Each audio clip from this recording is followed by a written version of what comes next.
Mahiya naman kayo sa inyong kapwa Pilipino. Binastos pa nila ako.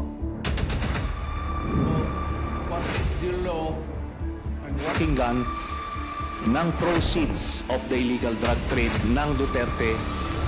You're a law enforcement, the highest law enforcement official being head of PNP. Yeah. Now you're hiding this scoundrel, this fugitive.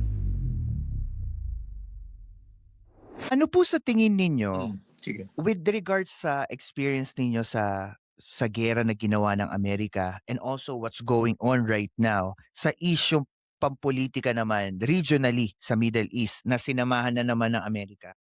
Ano po sa tingin ninyo ang magiging defining factor para masabi ninyo, based on your knowledge po, successful yung mission na ginawa ng Amerika this time around? Ang Department of Peace, Board of Peace Trump ngayon, no? It's war, possession ng Estado, ng state, no?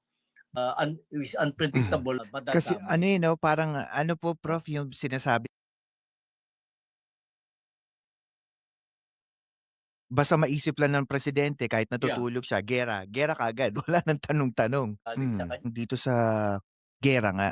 Pero I think, Prof, before anything else, ang sabi niya po dito, Prof, gusto niya pong malaman, meron po daw bang implikasyon itong gera sa Iran ng Amerika dito naman sa Pilipinas? Kasi daw po ang naririnig niya, kasi professor din po ito sa isang school dyan sa Manila, sabi niya po naririnig na daw po na yung ibang tao ginagamit ito as a fear-mongering tactic sa ating bansa. Kumbaga parang pwede ito maging implikasyon towards parang probably parang pinupunto niya is impending war against America dito. 'Di ba po may issue tayo sa China, meron tayong issue sa ibang bansa, and I think na parang ginagamit 'yon as a tool to create fear sa tao or sa Pilipinas. World Economic Power, Prof, itong China. Parang sinasabi So, niyo po, Prof, Kung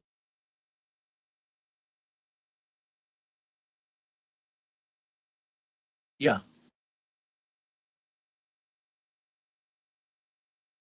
Ah.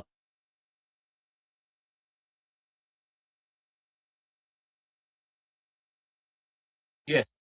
parang ang ganda kasi, para Prof, ang ganda siyang i-analyze to a point na kung mangyari naman sa atin yun, ano po na-foresee ninyo? Tingin niyo po ba the Philippines can actually support US? Kung mangyari sa atin, tamaan tayo. Ay, wag naman po sana. Against sa Tama. ng US China Trade. commercial, no? Parang trade war. Open sa market. Totoo. Ipiping itong trade. In case No? of, kumbaga in also case of benefit. using hardware o yung mga military advantages, marami talaga po maapektuhan. And yes, and I think Oh. Prof, again Prof, thank you so much.